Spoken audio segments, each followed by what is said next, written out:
la bouche de Dieu. Vous voyez? Ce canard chef, va les conduire à l'endroit que Dieu a pourvu strictement. Alors que l'un des autres ne saurait pas où il va, il monterait là et tournerait au rond. Je lisais dans les magazines Life, il y a environ 3 ou 4 ans, où un vieux Jacques s'était volé, il prétendait être un chef. Et là, il les a conduits. Ils ont atterri en Angleterre. C'est vrai? En Angleterre, ce sont des joueurs de conducteurs. Ils l'ont amené là-bas en Angleterre, tout autour regroupé, mais ils ne savent pas comment revenir. Oh là là, c'est dommage que l'église ait joué énormément comme ça. Elle a suivi jusqu'à un endroit où ils ne savent pas comment revenir. Je sais que disait bien, grand-mère a dit, grand-mère a dit. Ce temps des miracles est passé. Vous avez laissé quelqu'un vous conduire sur la mauvaise voie. Remarquez, ces petits canards, personne n'a jamais été capable de les conduire différemment. Ils savent que ces petits chevaux les conduisent exactement à l'endroit pourvu par Dieu. Comment le fait-il? Par les instruments dont Dieu l'a pourvu. Il tient ses anciennes sorties comme tout temps, comme nous devions faire pour capter l'esprit, nos antennes spirituelles. Et nous découvrons qu'il s'élèvera dans les airs, très haut dans les airs. Ses antennes sont sorties. Il connaît les genres de nourriture que ces petits canards ont besoin pour suivre. Pour faire cela, ainsi quand il ramasse quelque chose très loin de ça, vous le verrez planer. Et le voici, tout le groupe va descendre. Simplement, tout jubilé, puis il va pousser de son coin. Ils vont repartir dans les airs. C'est vrai. Il est le leader de Dieu, le conducteur de Dieu pour le canard. Je vais vous dire quelque chose d'autre. Vous savez, ils n'ont jamais été en mesure effectivement de trouver une meilleure façon pour un bébé d'obtenir ce qu'il veut que de pleurer pour l'obtenir. Vous savez, ils ne peuvent pas lui apprendre à grogner. Ils ne peuvent pas lui apprendre à parler aussi jeune. Vous savez comment il apprend? Il utilise simplement la façon que Dieu a pourvu pour cela. Il pleure, il crie, donne des coups de pied, hurle jusqu'à ce qu'il est. Vous voyez, c'est vrai? C'est le seul moyen, c'est de crier pour cela. Il ne peut pas trouver une meilleure façon pour vivre. Et c'est simplement ça. Je me suis arrêté il n'y a pas longtemps en Allemagne. J'ai parlé à un grand groupe de gens. J'ai dit, qu'est-ce qui ne va pas avec vous, les Allemands? Vous savez, j'ai descendu à la rue et un chien a aboyé. Et il a aboyé en anglais. J'ai dit, une mère essayait de calmer son bébé à sa voiture tout le temps et il pleurait en anglais. Et qu'est-ce qui vous cause tous ces embêtements? Ils sont la voie pourvue par Dieu. Et nous venons d'une tour de Babel. Vous voyez, on s'est tous embrouillés là. C'est vrai. Ils savaient que la voie pourvue par Dieu est la meilleure. Ils ne connaissent pas de meilleurs moyens pour les bébés d'obtenir ce qu'ils veulent que de pleurer pour cela. Comme disait le frère Bozov, les bébés qui pleurent le plus fort reçoit le meilleur service. C'est à peu près ça. Cela s'applique aussi pour les enfants de Dieu. Je pourrais le faire parallèle. Un homme se lève, disons, il marche dans les mains, il dit, tu sais, Père, je suis là, si tu veux me donner le Saint-Esprit, alors, mais si tu veux me guérir, c'est ta volonté, Seigneur. Il a arrêté sa volonté ici, là. C'est ta façon, c'est ta volonté. Si tu veux que je l'aurai, mais maintenant, si tu ne veux pas, bien, c'est pas grave. Vous n'arrivez jamais à rien. Mais que quelqu'un y a écrit fort comme Rudy Orbison. Il s'est arrêté un moment du chant et il a dit, Seigneur, si tu ne me donnes pas le Saint-Esprit quand tu reviendras, tu trouveras un tas d'ossements ici. Je vais rester ici jusqu'à ce que je la reçoive. Ça, c'est très sérieux. Dieu recommande toujours à son peuple, à ses enfants qui croient, de toujours aller dans la voie qu'il a pourvue. C'est la pensée de Dieu, de recommander à ses enfants sa voie pourvue. Criez pour ce dont vous avez besoin. Il veut que vous criez fort. Lorsque Pierre a commencé à marcher sur l'eau, il pensait qu'il sentirait bien. Vous voyez, quand je suis grand, il a commencé. Il a dit, eh bien, je pense que ça a échoué. Il est descendu jusqu'au fond. Non, il a crié, Seigneur, sauve-moi. Eh bien, cette main éternelle s'est tendue jusqu'à lui, il a ramassé. Pourquoi? Il a crié fort. C'est ce qui se passe avec l'Église. C'est ça le problème avec l'Église. On ne reste pas là assez longtemps. On ne crie pas assez longtemps. On ne s'y accroche pas. Si un petit bébé veut quelque chose, il va donner des coups de pied, crier, devenir le visage rouge. Nous avons peur d'ôter. Comment est-ce qu'ils appellent ça? Le mascara de son visage. Ce que vous avez, vous obtenez ce que vous voulez. Si vous allez l'enlever de toute façon, vous n'avez pas à vous inquiéter pour ça. Vous allez abîmer vos cheveux, mais ça ne change rien. Non, non, monsieur. Dieu ne s'attend pas à ce que nous venions à lui avec un discours intellectuel. Je me souviens que j'ai essayé, comme j'étais ici. J'allais lui écrire une lettre dans le bois. Et je voulais lui dire que j'avais honte de moi. Et j'ai levé mes mains comme ceci. J'ai dit, monsieur, j'aimerais que tu viennes ici un instant. Je vais te parler un peu. J'écoute. Personne. Je ne l'ai fait jamais comme ça. J'ai fait de cette façon.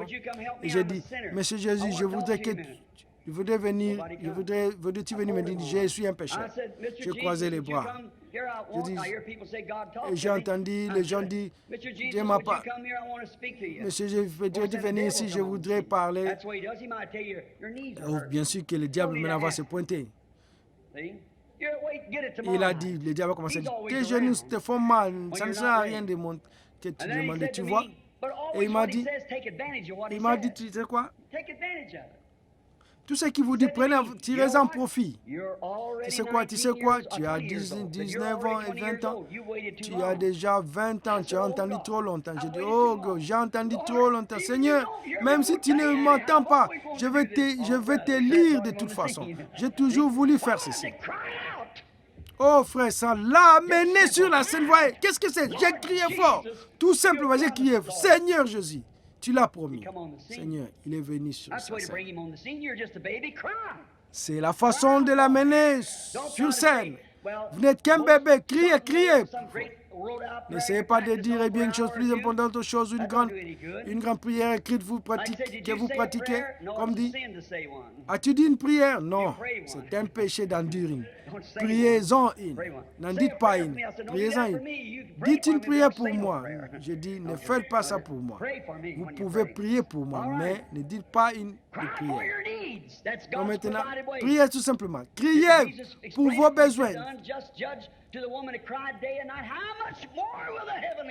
Si Jésus n'a-t-il pas dit expliqué lorsqu'il parlait de juge unique envers la femme qui pleurait jour et nuit, combien plus le Père Céleste donnerait-il l'esprit à ceux qui le réclament? Continuez à frapper, restez là, criez, frappez, continuez à frapper jusqu'à ce que... Restez là, criez jusqu'à ce que la promesse, la parole promise soit confirmée, alors vous l'aurez. Vous n'aurez plus à vous inquiéter. Vous voyez qu'il a dit...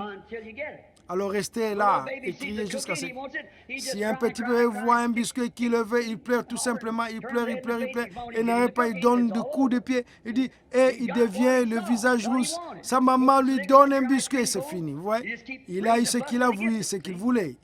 S'il veut lécher votre corps, il fera des histoires jusqu'à ce qu'il est. Eh bien, c'est comme ça qu'on est censé faire. Si je vois que vous... Il veut que vous le fassiez. Il aime que vous lui demandez. Demandez abondamment afin que votre joie soit parfaite. Oui. Criez jusqu'à ce que sa parole soit confirmée. Maintenant, mon ami, regardons pendant un instant. Criez jusqu'à ce que la parole soit confirmée. Le problème, c'est qu'on reçoit un biscuit et on pense que c'est tout ce qu'il y a. Il y a une table toute pleine, tout remplie. On se met à parler en langue et on dit, frère, ça y est, oh non, ça ne l'est pas, c'est qu'une partie. Oh, je suis erré au point de crier. Ça n'est pas un peu plus. Continuez à crier jusqu'à ce que... C'est la voie que Dieu a pourvue pour son peuple. La voie pourvue par Dieu est toujours de prendre sa parole et de s'y accrocher jusqu'à ce qu'il vous soit confirmé. Maintenant, me suivez-vous? Dieu, une voie pourvue.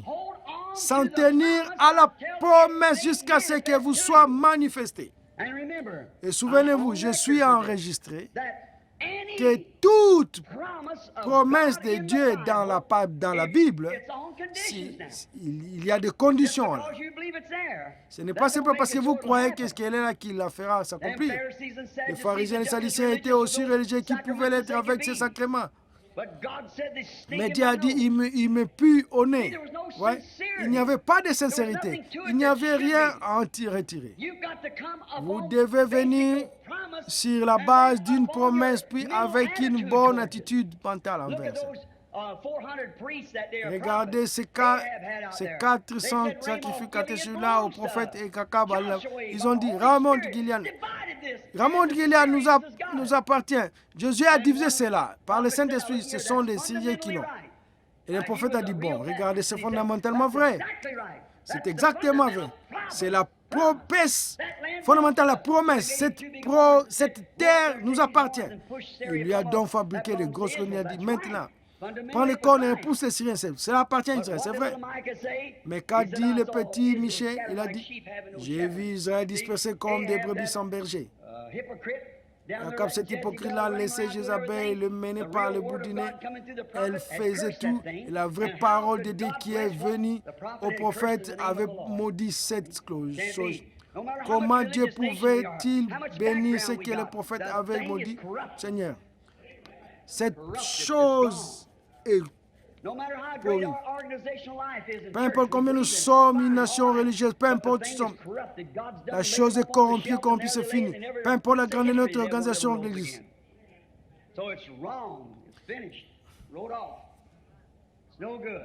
Ce n'est pas bon. Sa parole est toujours ce qu'il veut voir confirmé. Il ne sera confirmé qu'à certaines conditions. C'est lorsque vous remplissez ces conditions. Vous avez vu des gens qui peuvent prendre la parole et la faire vivre pour eux. Et d'autres viennent en retour avec la même parole et ne peuvent rien faire avec elle. Il y a des conditions, c'est vrai. Regardez, si je vais vous montrer un exemple de cela dans la Bible. Israël était en route vers terre promise. Voici Moïse, Moab, et qui était de la même religion exactement. C'était l'enfant de la fille de Lot. Remarquez que quand Balaam est venu, c'était Dieu qui lui parlait. Il a rédigé cet autel, tout comme Israël avait cet autel. Il a mis cet sacrifice puis le taureau sur l'autel. C'est exactement ce qu'avait Israël. Et autre chose, il a mis cette bélier parlant de nous. C'est exactement ce qu'Israël avait. Fondamentalement, ils avaient tous les deux raisons. Fondamentalement, il y avait des conditions. Amen. Il n'a pas pu la véritable promesse de Dieu. C'était la même chose lors de la venue de Christ. C'est la même chose qui se reproduit aujourd'hui. Il y a une condition, c'est vrai. Job, Dieu faisait quoi? Préparer une voie pour vivre. Job, un prophète, avait besoin d'un consolateur. Maintenant, écoutez bien. Mon temps est écoulé. Job avait besoin d'un consolateur. Et les hommes ont essayé de lui en fournir, mais ils n'ont pas pu le faire. Ils trouvent toujours que Job avait dévié. Mais Job, en retour, il avait besoin d'un consolateur. Dieu lui a fourni un consolateur quand il lui a donné une vision de Jésus-Christ. Et il s'est écrié, je sais que mon Rédempteur est vivant. Mon Rédempteur, il n'y en a qu'un seul. Et qu'au dernier jour, il se tiendra sur la terre. Oh, souvenez-vous de la vision, vous savez. Mon Rédempteur, il lui a montré Jésus-Christ. Il lui a montré Jésus-Christ. Au commencement était la parole était Dieu, la parole était Dieu. Et la parole était avec Dieu, était fait chez l'habité. Et quand Job était prophète, maintenant écoutez bien, Job étant prophète, la parole du Seigneur vient à qui? Au prophète, absolument. C'est là qu'elle vient la parole. C'est comme ça que vous savez qui ce sont les prophètes ou pas. Ils restaient dans la parole. La parole est révélée au prophète. Et Job était un prophète. Il ne pouvait pas voir la fin. Mais quand il a vu la parole étant prophète, il a dit, je sais que mon Rédempteur est vivant. Après que l'Église ait échoué, après que tous les restes aient échoué. Même son épouse bien-aimée l'avait méprisé. Il a dit, pourquoi ne maudis pas Dieu et mourir? Il a dit, tu parles comme une femme insensée. Le Seigneur a donné, et le Seigneur a pris, et béni soit le nom du Seigneur. Et les tonnerres se sont mis à gronder, les éclairs a brillé, l'Esprit est venu sur le prophète. Il a vu la parole. Alors il a dit, je sais que mon Rédempteur est vivant. et qu'au dernier jour, il se tiendrait sur la terre. Et quand le ver de ma peau détruirait ce corps, de ma chair, je verrai Dieu. Amen. Je le verrai moi-même, mes yeux le verront, et non ceux de notre. Nous n'avons rien amené dans ce monde, et c'est certain que nous n'emporterons rien en vrai. Le Seigneur a donné, le Seigneur a repris. Béni soit le nom du Seigneur. Quel consolateur. Il avait demandé un membre de l'Église. Dieu lui a donné une vision. Il avait demandé à l'évêque de venir le confronter. Le surveillant général. Dieu a donné une vision au prophète. C'est ce dont il avait besoin. Israël avait besoin d'un moyen de sortir de l'Égypte. Il avait besoin d'un moyen, d'une force militaire ou quelque chose pour les délivrer de la main de l'Égyptien. Dieu a pourvu un prophète avec la parole originelle confirmée. Moïse. N'est-ce pas vrai? Il voulait qu'une armée se lève et le fasse sortir et battre les Égyptiens, mais Dieu leur a envoyé la parole. Les prophètes, avec la parole confirmée que Dieu avait déjà prononcée à Abraham en disant « Ta postérité séjournera dans un pays étranger, mais je les visiterai par une main puissante. » La parole que Dieu avait prononcée, il criait pour avoir un libérateur. Dieu leur a envoyé un prophète avec la parole. Dieu avait pourvu un moyen de faire la différence entre les croyants et les incroyants. Et Dieu, quelques-uns ont dit, eh bien, si les fléaux arrivent, on pourra aller à l'hôpital. Et si les fléaux arrivent, vous savez ce qu'on va faire? On va aller chercher le docteur Jones. Ils auront comment s'occuper de ça? Ça n'a pas marché. Pourtant, ils étaient intelligents. Eh bien, il est fléau, on va descendre sous la tête dans une grotte, fermer la tête. Ça ne servira à rien. On va rester dans la maison, mettre un masque sur son visage et mettre du désinfectant dessus. Ça ne servait à rien. Dieu a pourvu d'une voie, oui. Et c'était quoi? Le sang. Dieu l'a pourvu aussi simple que cela paraisse de prendre le sang d'un agneau, d'asperger les portes. Pourtant, Dieu a dit que c'était la voie. Et là, tous ceux qui n'étaient pas sous le sang sont morts, les premiers-nés. Lorsque Noé eut besoin d'une voie pourvue pour sauver sa maison, Dieu leur chargea de construire une arche. Ils ont peut-être construit des imitations de bateaux. C'est ce que les gens pensent aujourd'hui. Mais vous voyez, celui-ci était un bateau spécial. Ils avaient probablement des bateaux à l'époque, les mêmes que ceux qu'ils ont aujourd'hui. Celui-ci était un bateau spécial. Écoutez-moi maintenant, c'était un bateau construit par Dieu. Et une église aujourd'hui, c'est la même chose. Ça doit être une église construite par la Bible. Mon expérience n'est pas d'être le meilleur membre de l'église, mais d'avoir une expérience construite par la parole de Dieu. Voici les signes qui accompagneront ceux qui auront cru. Une expérience construite par Dieu. La seule chose qui va m'amener là-haut, c'est que la seule chose qui va vous amener là-bas. Tout ce qui va s'élever au-dessus de ça, peu importe. Je suis méthodiste, je suis baptiste. Ça ne représente rien devant Dieu. Ça doit être ordonné par Dieu. Et c'est le Saint-Esprit par la parole. Et le Saint-Esprit n'ordonnera jamais rien d'autre que la parole parce qu'elle est le Saint-Esprit. Des hommes poussés par le Saint-Esprit ont écrit la Bible. La voie pourvue par Dieu. Maintenant, Israël avait besoin d'un moyen. Et Dieu leur a donné et a séparé les croyants de l'incroyant. La même chose se passe aujourd'hui. Les croyants et l'incroyant séparés. Moïse, je dois sauter beaucoup de ces notes maintenant. Mais Moïse, infidèle, serviteur de Dieu. Maintenant, écoutez les anciens. Certains de vous comme moi qui avancent en âge, écoutez. Moïse avait servi Dieu fidèlement. Il avait supporté toutes leurs discussions, tous les datins qui les élevaient, disaient, dis-toi, il y a d'autres hommes qui sont prophètes en dehors de toi. Tu n'es pas le seul grand caillou sur la plage. Il savait qu'il avait le message de Dieu pour eux. Les imitateurs se sont levés. Moïse a juste dit, Dieu, que puis-je faire? Il a dit, par toi, je vais juste engloutir la chose. Prenez vos bâtons, allez là-bas et voyez lesquels bourgeonnent. Ouais, je vais vous montrer qui est prêtre, qui est prophète. Et Moïse avait exercé la fonction avec fidélité.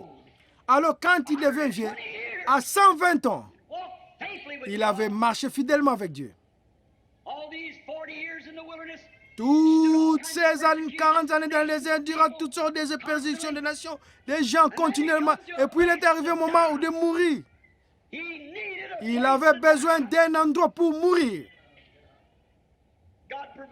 Dieu lui a pourvu une place sur le rocher. Oh Dieu, laisse-moi mourir là, moi aussi, sur le rocher. Le rocher était Christ. Vous savez, Dieu a pourvu un endroit à Moïse pour mourir. C'est là seulement ce que je veux dire. Laissez-moi mourir en Christ. Et quand il était mort, que son corps était étendu là, il eut besoin de porteurs de cercueil. Dieu a donc pourvu des porteurs de cercueil, des anges. Pourquoi? C'était le seul moyen qui pouvait l'amener là où il fallait aller. Amen. Dieu a pourvu des porteurs de cercueil. C'est vrai. Je compte sur le Saint-Esprit, sur la parole, la promesse, pas vous amener à un grand et bel enterrement. C'est ce qu'ils vont faire pour l'homme riche, mais il a enlevé les yeux à l'enfer. Mais il s'agit de l'enterrement luxueux. Ça ne fait aucune différence. Je vais prendre le chemin que Dieu a pourvu. Ceux qui ont Dieu les ramène. C'est ça le moins pourvu. Dieu a préparé à son fidèle prophète un endroit pour mourir. Enoch, après avoir marché 500 ans avec Dieu, Dieu lui a dit, Enoch, tu n'auras pas à mourir, tu veux rentrer à la maison. As-tu le mal du pays? Non. Il a dit, oui, Seigneur, j'ai un sentiment de nostalgie. Il a dit, as-tu marché assez longtemps dans cette maison de pestiférés? Il a dit, oui. Il a dit, très bien, comment ça marche? Alors, Enoch avait besoin d'une échelle. Dieu lui a donné une route. C'était la voie pourvue de Dieu. Il lui a fourni une route qui montait. Il est juste monté. Il n'a pas du tout eu à se fatiguer. Il est directement monté. Le Saint-Esprit derrière lui. Il est levé. Il est monté directement sur la route de la sainteté. Tout droit dans le royaume de Dieu. Élie, après qu'il avait condamné durant toute sa vie les cheveux coupés du visage fardé, c'est Jézabel, la première, elle est la célèbre présidente de cette époque, qui a donné un mauvais exemple au peuple, les a tous embrouillés. Et il pensait qu'il allait laisser, il a juste annoncé la chose, et il a tant fait jusqu'à ce qu'il était fatigué, voulu rentrer à la maison. Il savait que Dieu était en haut. Il avait besoin d'une corde pour grimper, pour monter au ciel. Mais Dieu lui a envoyé un char attelé de deux. C'était la voie pourvue que Dieu lui a donnée. Il s'attendait peut-être à une corde, mais Dieu a envoyé une chair. C'était sa voie. Josué, à la fin de la route, c'était la fin d'Élie. C'était Noé, c'était tout le temps la fin. Maintenant, Josué, quand il est arrivé au bout du chemin, dans le désert, observez, il lui fallait un pont pour traverser le Jourdain, entrer dans la terre promise. Dieu, il avait besoin d'un pont, mais la voie pourvue par Dieu, Dieu était en puissance. Pas un pont, il a envoyé une puissance et il a retenu la rivière. Et il a traversé, c'était la voie pourvue par Dieu, pas un pont. Il avait un meilleur ingénieur. Alors il lui a envoyé une puissance qui a repoussé l'eau jusqu'à ce qu'il ait traversé la Seine. Daniel, pour la cause de Dieu, a été jeté dans une fosse. Il avait besoin d'une clôture, mais Dieu lui a envoyé un ange. Quelle différence, c'était la voie pour voir Dieu. Il avait besoin d'une clôture, mais Dieu lui a donné un ange. Quelle meilleure clôture c'était. Il vous donne toujours mieux ce que vous demandez. Toujours. Oui, il a besoin d'une meilleure clôture. Il avait besoin d'une clôture. Les enfants disaient qu'il avait besoin d'un dos pour éteindre le feu. Mais Dieu leur a envoyé le quatrième homme. C'est tout ce dont il a besoin. Il leur a délié les mains. Ils sont sortis dans un moindre odeur de feu. Ils avaient besoin d'eux. Les mages, là-bas à Babylone, là-bas, ils savaient que quelque chose allait se produire. Ils savaient que le roi était né. Et ils avaient besoin d'une boussole. Dieu leur a envoyé une étoile pour le conduire au roi. Oui, ils y étaient allés par la voie pour voir Dieu. Je peux seulement imaginer certains d'entre eux. Belteshazzar, tu sais, tu es un grand, as-tu apporté la voie? Il a dit, non, comment vas-tu te rendre là-bas? J'y vais par la voie pour voir Dieu. Voilà la façon. Comment vas-tu te rendre là-bas? La voie pourvue par Dieu. Qu'est-ce que c'est? C'est cette étoile, c'est ça. C'est la voie pourvue par Dieu pour nous. Ils avaient besoin d'une boussole. Dieu leur a donné une étoile. Le monde a besoin d'un sauveur aujourd'hui. Dieu a donné son fils. Quand il est venu, ils ne l'ont pas reconnu. On ne voulait pas de lui. Il disait qu'il voulait un sauveur. Mais quand Dieu l'a envoyé à sa manière, il demandait un roi. Dieu leur a donné un bébé. Ils voulaient un homme puissant pour écraser Rome. Dieu leur a donné un petit bébé qui pleurait dans une étable. Ouais, c'était la voie pourvue par Dieu. Mais ils ne le voulaient pas par la manière que Dieu a voulu l'envoyer. Ils voulaient ce que soit comme. Alors, vous voyez, ainsi, ils sont tombés dans le chaos parce qu'ils n'acceptaient pas cette voie. Il y avait quelqu'un qui l'a accepté. C'était le lieu de naissance de l'Église, c'était la Pentecôte. Après que Jésus les ait commissionnés d'aller par tout le monde et de prêcher l'Évangile, toute la création. Voici les signes qui accompagneront ceux qui auront cru. Il leur avait dit quoi faire. Il leur avait dit de monter. Dans la ville de Jérusalem, ils avaient besoin d'une charte. Ils avaient besoin d'une charte. Ils voulaient rédiger un credo. Dieu leur a donné le Saint-Esprit. Et ils avaient besoin d'une nation, mais Dieu leur a donné un Saint-Esprit. Quelle différence comme Dieu le fait. Le Saint-Esprit était la voie pourvue par Dieu pour conduire l'Église, pas un évêque. Le Saint-Esprit, c'était leur charte. Et depuis ce jour jusqu'à aujourd'hui, c'est la charte de tous les véritables enfants de Dieu. Le Saint-Esprit. Maintenant, après 2000 ans, mes amis, nous terminons. Maintenant, après 2000 ans, l'homme est déterminé d'avoir sa propre voix. Il s'est fait une charte. S'est fait une éthique faite de mains d'homme. Qu'a-t-il fait? Il y a eu à cause de ça une apostasie de la vérité. Ils se sont écartés, les gens ne savent pas quoi faire. Les credos, les dénominations, toutes sortes d'ismes, des sensations. Et tout le monde dit, la Bible dit ceci. Ils vont accepter cette partie, mais n'accepteront pas cette partie-là. Ils ne suivront pas la charte. Par conséquent, ils perdent leur course. Et après toutes ces années, alors que nous avons 900 et quelques différentes organisations de christianisme et que chacune condamne l'autre disant ceci est bien, et son dos ceci est bien, c'est bien, ainsi de suite. Et les pauvres gens s'y confient qu'ils ne savent pas ce qui est bien et ce qui est mal. De quoi avons-nous besoin? Il nous faut reprendre la course. Revenir à la cour, à la charte. De quoi avons-nous besoin? Nous avons besoin d'un signe scripturaire authentique de la vérité. Une vérité évangélique confirmée. Et c'est dont l'Église a besoin pour cette voie du temps de la fin. Dieu a promis de leur donner un signe pour ces derniers jours. Vous rappelez-vous quand Jésus parlait a dit, la reine du midi s'élèvera au dernier jour, s'élèvera et condamnera cette génération. Parce qu'elle vint des extrémités de la terre pour entendre la sagesse de Salomon. Il avait un esprit de discernement. Comment est-elle venue de si loin pour voir cet esprit de discernement? Il a dit, il est ici plus grand que Salomon. Il a dit aussi, comme le prophète Jonas. Jonas, lorsqu'il était dans le ventre de la baleine, pendant 3 jours et 3 nuits, ainsi le Fils de l'homme devrait être dans le cœur de la terre, 3 jours et 3 nuits. Et il a dit, une génération méchante et adultère cherchera un signe. Et si ce n'est pas ce signe, ou cette génération, je ne sais pas où c'est, une génération faible, méchante qui va à l'église, une génération adultère, il chercherait un signe. Et il l'obtiendrait. Mais comme Jonas fut dans le ventre de la baleine, pendant 3 jours, de même le Fils de l'homme serait dans le... Mais il y aura une résurrection comme Jonas fut sorti du ventre de la baleine.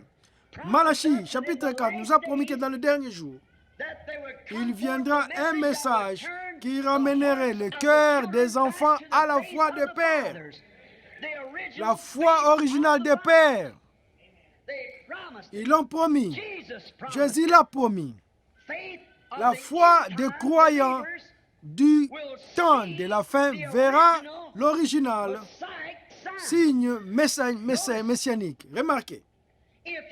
S'il est ressuscité de mort et que les crédos l'ont mis à dehors de toutes ces années et ont renié cette vérité, alors la chose que nous devons chercher dans les derniers jours est un retour à la foi originale, à la foi des premiers pères pentecôtistes.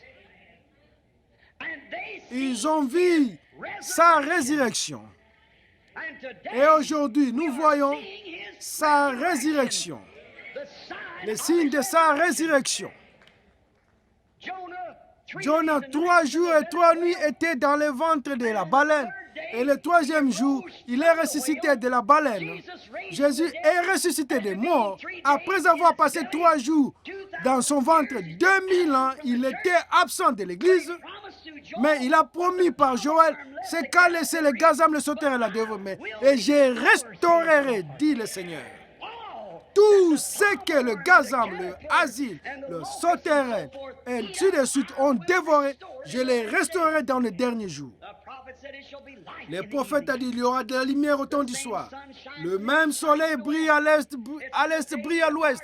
Ça a été un jour sombre. Ils se sont unis et ont mis des credos et des choses. Mais au temps du soir, la lumière paraîtra. Le même soleil, le même résultat, le même signe, le même prodige. Le temps du soir. Comment a-t-il prouvé qu'il était le Messie? Maintenant, la question est, après 2000 ans de martèlement contre cela, est-il toujours le Messie? Eh bien, ce qu'il a été alors, Hébreux 13:8 a dit, il est le même hier, aujourd'hui et pour toujours. Ce qu'il était alors, il doit être le même aujourd'hui. Comment a-t-il prouvé qu'il était le Messie? En accord avec la parole de Dieu, car Dieu avait dit par Moïse, l'Éternel, ton Dieu suscitera un prophète comme moi. C'est pour ça que la femme au puits, lorsqu'il lui a dit ses péchés, pourquoi a-t-elle dit, je vois que tu es prophète, nous savons que tu es le Messie. Il lui a dit, je le suis moi-même. Il s'est empressé d'aller dans la ville. Venez voir l'homme qui m'a dit ce que j'ai dit. Ne serait-il pas le Messie? Les gens ont cru ça parce qu'ils attendaient ceci messianique. Jésus a dit, ce qui arrivera au jour de l'autre arrivera de même à la venue du Fils de l'homme. Lorsque Dieu se révélera dans un corps de chair, mangeant la viande de veau, bu le lait de vache, et se présentant là devant eux, Dieu, Jéhovah lui s'est manifesté dans la chair avec son dos tourné à la tente et a dit que Sarah disait dans la tente. Il y aura de la lumière au temps du soir. La parole confirmée de Dieu est le signe du jour dans lequel nous vivons. Il y aura de la lumière. Et il a promis, à travers Malachie 4, à travers beaucoup d'endroits dans la Bible, que les gens du temps de la fin verraient la même manifestation qu'eux ont vu, parce qu'il ne peut pas changer ce signe. Il l'a promis. Maintenant, nous l'avons entendu parler en langue sur le calvaire. Nous l'avons vu faire toutes les choses qu'il a faites. Nous avons vu l'église apostolique là-bas au début, comment cette église apostolique, l'onction qu'ils ont faite. Nous le voyons revenir de nouveau dans l'église ici, en ces derniers jours. Qu'est-ce que c'est? C'est Dieu confirmant. Juste comme il a fait pour Moïse, comme il a fait à travers les âges. Il a pourvu d'une voix pour que nous ne soyons pas séduits. Pour que nous sachions. Jésus a dit dans Jean 14:12, celui qui croit en moi, les signes que je fais, les œuvres que je fais, il le fera aussi. Ça le fera. Maintenant, s'il est mort, et qu'il est mort, alors ses œuvres ont cessé. Mais s'il vit encore, alors ses œuvres se poursuivent comme avant. Car il est le même hier, aujourd'hui et pour toujours. Vous le croyez? Écoutez, permettez-moi de dire ceci. Jésus a prouvé qu'il était le Messie par les signes bibliques du Messie. Il l'a prouvé. Il était maintenant que Dieu me laisse prouver maintenant qu'il est toujours le même.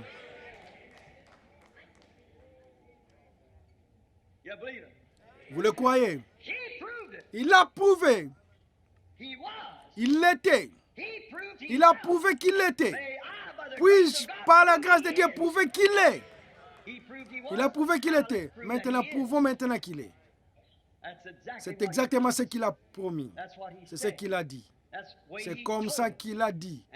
Et voici les signes qui accompagneront ceux qui auront cru. Qu'est-ce que c'est? La voie pourvue par Dieu. La voie de la résurrection. La chose qui fait passer un homme de sa stupidité à la lumière de l'évangile. Qui le fait sortir d'un cerveau intellectuel comme les grands régimes d'une machine qui humilie son cœur devant Dieu. Eh bien, vous dites, cet homme est si intelligent. Frère Branham, il a obtenu 4 diplômes, il a un baccalauréat, je ne sais peu importe ce qu'il a, il devra oublier tout ce qu'il a appris afin de connaître Christ. C'est vrai, il devra s'humilier loin de tout ce que le monde lui a fait. Et vous apprenez à connaître Christ par l'humilité, en le croyant au temps du soir. Qu'est-ce que j'ai dit ici, au début? De quoi ai-je parlé ici? Accepter la voie pourvue par Dieu au temps de la fin. Chacun de ces hommes, chaque fois à travers la Bible, à travers la nature, nous le voyons. Oh, Dieu ne prend pas un arbre aujourd'hui pour en faire quelque chose d'autre. Un demain faire quelque chose d'autre. Non. Il fait un autre jour et aujourd'hui, il essaie de ça. Mais il remonte et la fois suivante, il fait faire quelque chose. Non. Il maintient la course. Et chacun de ces hommes dont nous avons parlé à travers Dieu est resté sur sa voie exactement avec la parole. Non pas chacun d'eux sur ce qu'il était. Tous au long de la Bible exactement en ligne avec sa parole. Alors vous dites, eh bien, je suis exactement en ligne avec Dieu. Alors il le confirme comme cela. Il est encore avec son action. Le croyez-vous? Inclinez la tête. Maintenant, aussi respectueux que possible pour un moment. La voie pourvue par Dieu afin qu'il puisse amener les croyants à une foi de l'enlèvement. La voie de Dieu, sa voie pourvue pour amener les croyants à la foi de l'enlèvement. Avant de faire l'appel à l'autel, j'aimerais dire ceci. Je me sens poussé à faire ceci. Y a-t-il des malades dans la maison? Levez votre main. Je vais vous demander de rester tranquille, rester assis juste une minute. Bon, on va sortir dans 5 minutes si vous voulez rester respectueux. Ouais, quand vous dérangez quelqu'un. J'ai tout soumis sous le contrôle du Saint-Esprit, mais il faut le faire afin d'accomplir ceci. Dieu a fait la promesse. Ce n'était pas moi. Ce n'était pas moi, c'est lui qui a fait la promesse. Maintenant, pour autant que je sache, il y a quelques personnes ici que je connais. Il y en a certains que je ne connais pas. En fait, je peux prévoir, je pose 4 personnes que je connais. L'un d'entre eux, Williams ici, et Frère Rose, je le connais. Et Mère Charit qui est assise là à la porte, bien sûr, je le connais. Voici Sœur Williams aussi, je la connais. Et cette dame assise ici, environ 2 rangées devant moi, elle travaille dans un magasin de nourriture sèche et d'une amie de ses, je ne sais pas son nom, mais je crois qu'elle est membre de l'église des Frères Arthur. Je pense que c'est juste. Puis je vois Frère Dao, Frère Adao de Ohio ici. Frère Softman, quelque part, il y a un moment, j'ai regardé, c'est à peu près tout ce que je vois. Combien d'entre vous qui êtes malades et qui savez que je ne vous connais pas, levez vos mains, vous qui savez que je ne vous connais pas. Levez là votre main. Très bien, c'est seulement. Et c'est mal la foi. Oui. Or, si je vous ai dit la vérité, Dieu est obligé de confirmer cette parole comme étant la vérité. Et c'est vrai? C'est vrai. Maintenant, ce sera alors la voie pourvue selon ce que j'ai dit ce soir. C'est la façon pourvue par Dieu de vous dire ceci est la vérité. Parce que tout le monde sait que c'est totalement impossible. Ce serait un miracle que la science ne peut pas expliquer. Vous ne pouvez pas expliquer un miracle. C'est au-delà de l'explication. Et si Dieu devrait parler ainsi ce soir à quelqu'un qui sait que je lui suis étranger et lui dirait ce qu'il a fait et ce qu'il n'aurait pas dû faire et ce qu'il ferait ou ce qu'il devrait faire ou quelque chose juste comme Jésus l'a fait quand il était sur la terre, il s'est fait connaître au public par ce signe messianique. Combien le savent? Dites Amen. Alors l'Église le croit. C'est la seule manière. Les gens, quand il était... La femme a touché le bord de son main. Il s'est tourné, il a dit, qui m'a touché physiquement? Il n'a pas senti. Mais c'est sa foi qui l'a fait. Maintenant, si vous pouvez avoir ce genre de foi et vous priez maintenant, dites, Seigneur, enlève tout doute de de moi, enlevez mes doutes et laisse-moi croire. J'en ai désespérément besoin. Et je viens ce soir car la Bible dit que Jésus est le souverain sacrificateur qui peut être touché par le sentiment de notre infirmité. Saviez-vous que ce signe, ce miracle n'a pas été accompli dans l'histoire depuis la mort du dernier apôtre? C'est vrai. Je viens de lire tout le livre d'histoire que je connais, le Babylone d'Islop, j'ai parcouru les livres des martyrs de Fox, j'ai parcouru les prêtres du Concile de Nicée, j'ai parcouru tous ces livres dans un endroit où je ne l'ai pas lu, dans l'histoire de Martin Luther.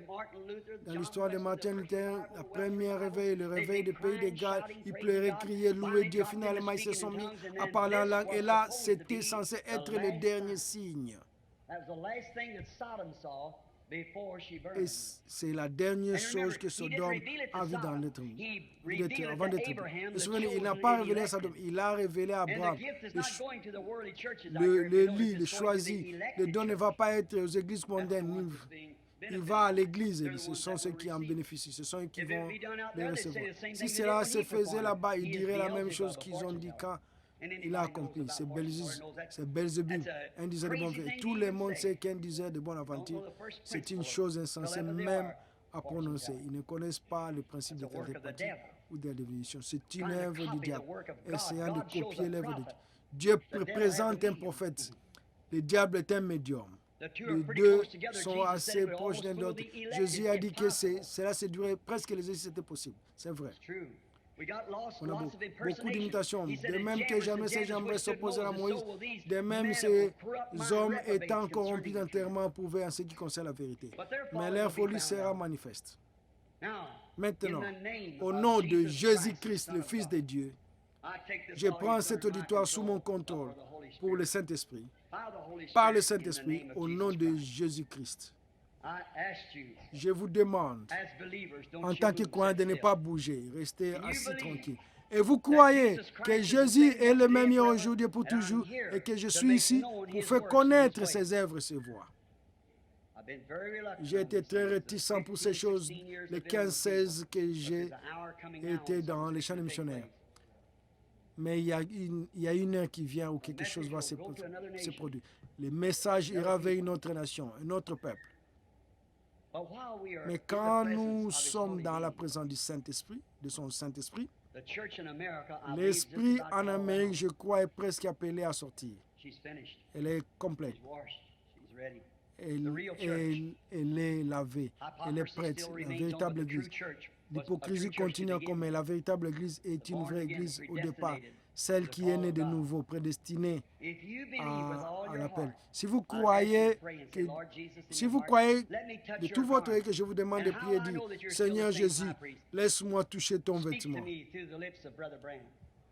Comment pourrais-je le savoir? Parle-moi par les lèvres de Frère Branham s'il a dit la vérité, ce que je crois qu'il a dit. Voyez ainsi que les dimensions de votre cœur, car il m'a dit, si tu amènes les gens te croire, s'ils ne pouvaient pas, je suis ici pour le manifester. Ne croyez pas que je suis ici pour le manifester. Il a prouvé qu'il est, que Dieu m'aide à prouver qu'il est ressuscité des morts, le Messie, le même hier, aujourd'hui et pour toujours. Maintenant, soyez simplement en prière. Je regarde et j'attends. Priez simplement. Et si le Seigneur l'accorde et vous prouve que c'est le signe du temps de la fin, marcherez-vous dans la lumière? Croirez-vous en lui? Aurez-vous foi en lui? Il ne fait pas exception de personne. Ayez simplement la foi tout le long, partout.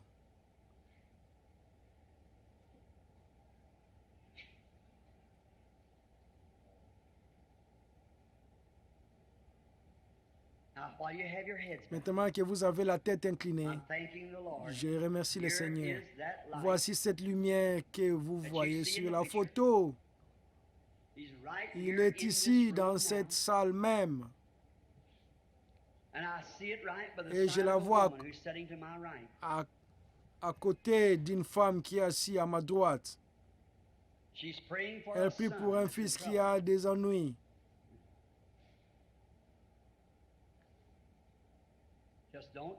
Ne doutez simplement pas, ayez foi.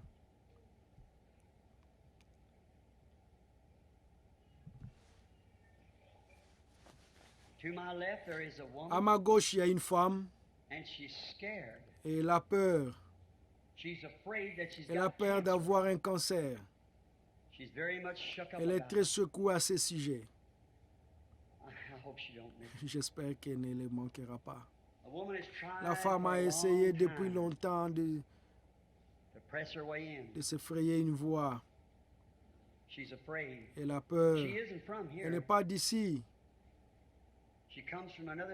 Elle vient d'une autre ville. Et la ville est une ville toute petite que celle-ci, bien qu'elle soit située au sud d'ici. Elle est à côté d'une montagne, c'est Tucson. La dame s'appelle Madame Bach. Vous croyez? Allez-vous accepter votre guérison? Très bien. N'ayez plus peur de cela. Votre foi vous guérit.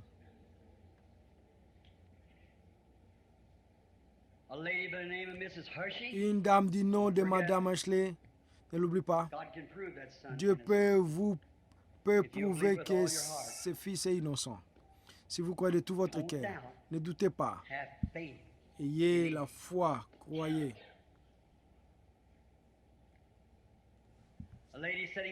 Une dame assise sur le côté à ma droite souffre d'un problème cardiaque. Elle s'appelle Madame Cloud. Si vous croyez de tout votre cœur, acceptez votre guérison, le Dieu Tout-Puissant va vous guérir. Voulez-vous le croire? Très bien, croyez de tout votre cœur. Une dame au fond, ici à ma droite, dans la rangée de droite, en robe noire. Madame Yette, croyez-vous de tout votre cœur, vos maux de dos vont vous quitter. Oh là là. Vous l'aimez? Vous le croyez? Est-il le même hier, aujourd'hui, pour toujours? Maintenant, s'il prouve cela et vous croyez que c'est juste, et ces gens vont témoigner que je ne les ai jamais vus de ma vie. Mais regardez maintenant, si vous allez me croire sur la base de ce que j'ai dit, si vous croyez de tout votre cœur et posez vos mains les uns sur les autres, vous serez guéris si seulement vous le croyez de tout votre cœur. C'est un signe du temps de la fin. Mettez maintenant vos mains les uns sur les autres. Vous qui allez prier les uns sur les autres. Si vous êtes un pécheur, confessez vos péchés. Si vous êtes un rétrograde, confessez que vous avez tort. Si vous êtes malade, confessez que vous voulez être guéri. Dites, je te crois, Dieu. Oh, la Bible n'a jamais dit, seules les prières de Branham feront cela. Mais elle a dit, ces signes accompagneront ceux qui auront crié. S'ils imposent les mains aux malades, ils seront guéris. Croyez-vous cela? Bon, combien de fois, depuis combien de temps suis-je avec vous, Phoenix? Ça fait environ 17 ans que je viens ici. Avez-vous déjà vu cela s'avérer faux une fois? Cela a-t-il toujours été exactement comme le Saint-Esprit l'avait prononcé? Des milliers de fois, des multitudes de fois. Combien de fois autour du monde, de toutes les nations, familles, langues, peuples? C'est Jésus-Christ, pas votre frère. Et je vous cite sa parole. Voici les signes qui accompagneront ceux qui auront crié. S'ils imposent les mains aux malades, ils seront guéris. Posez maintenant vos mains sur quelqu'un et priez pour lui. Et ne priez pas pour vous-même, parce qu'il veut plus vous prier pour eux. Et maintenant, inclinez la tête dans l'auguste présence de Jésus-Christ, qui atteste être parmi vous. Et il est votre Dieu. Et tout est comme il est mon Dieu. Maintenant, priez comme vous le faites dans votre église. Priez pour la personne qui a les mains sur vous. Priez pour eux en retour. Croyez en Dieu. Confessez vos péchés. Dites, j'ai tort, Seigneur. J'ai été sceptique, je ne le serai plus. Je crois maintenant que tu vas me guérir. Guéris cette personne, Seigneur. Guéris cette femme. Guéris cet homme. Guéris cette femme. Guéris le bébé. Guéris la jeune fille, le jeune garçon. Oh Seigneur Dieu, créateur des cieux et de la terre. Comment pouvons-nous nous asseoir ici, Seigneur? Ceci devrait déclencher une foi de l'enlèvement. Une puissance de Dieu qui balaye tout cet auditoire, Seigneur. Dans les hauteurs plus élevées de la gloire de Dieu, que le diable qui a lié ces gens les libère sur la base de de la promesse de Dieu en laquelle je crois, sur la base de la Bible que j'enseigne, sur la base du Dieu qui prouve que c'est la Bible, qui prouve qu'il est le Dieu de la Bible. Après 2000 ans, il vit encore parmi nous ce soir, ressuscité des morts, le même hier, aujourd'hui et pour toujours, sur la base de son sang versé, de son être vivant, sa présence. Après 2000 ans, je défie le diable avec tout son esprit impuissant de maladie et d'infirmité. Libère ces gens au nom de Jésus-Christ. Sors de qu'ils puissent sortir, qu'ils puissent repartir libres. Libère ces péchés, relâche ces rétrogrades. Lâche cet homme ou cette femme malade. Je réclame leur guérison, leur salut au nom de Jésus-Christ. Le Fils de Dieu, laisse-les, toi sale méchant, esprit maudit, esprit impur, inclus tout, quitte ces gens, ce groupe de gens, au nom, cet esprit impur, l'incrédulité de tout, quitte cette église, ce groupe de gens, au nom de Jésus-Christ. Amen. Je crois que la prière de la foi a été offerte. Je veux que vous fassiez quelque chose maintenant. Juste là où vous êtes, plantez un poteau dans votre esprit. Juste ici sur ce siège. Ce soir, quand je me suis levé, que j'ai entendu la parole, que j'ai vu Dieu confirmer sa parole, prouver que c'est vrai. La prière de la foi a été offerte pour moi. Si le diable essaie encore de me dire que je suis malade ou que quelque chose qui ne va pas, je vais le ramener à ses postes. Juste maintenant, la prière de la foi a été offerte pour moi et je suis sauvé de ma maladie. Je suis sauvé de mes péchés. Je suis un enfant de Dieu. Et je ne veux plus accepter les mensonges du diable. Je suis le serviteur de Dieu libre. Amen. Le ferez-vous? Dites Amen. Levez la main, dites, je le crois. Amen, amen. Pour moi, c'est réglé. L'œuvre est accomplie, c'est terminé. Dieu l'a dit et c'est le prouve. Comment peut-il faire autre chose que de confirmer sa parole? S'il le confirme, il peut vous le confirmer. Vous voyez? Croyez-vous cela? Très bien. Levons-nous et louons-les. Donnons-lui toute la louange et gloire. Amen. C'est très bien.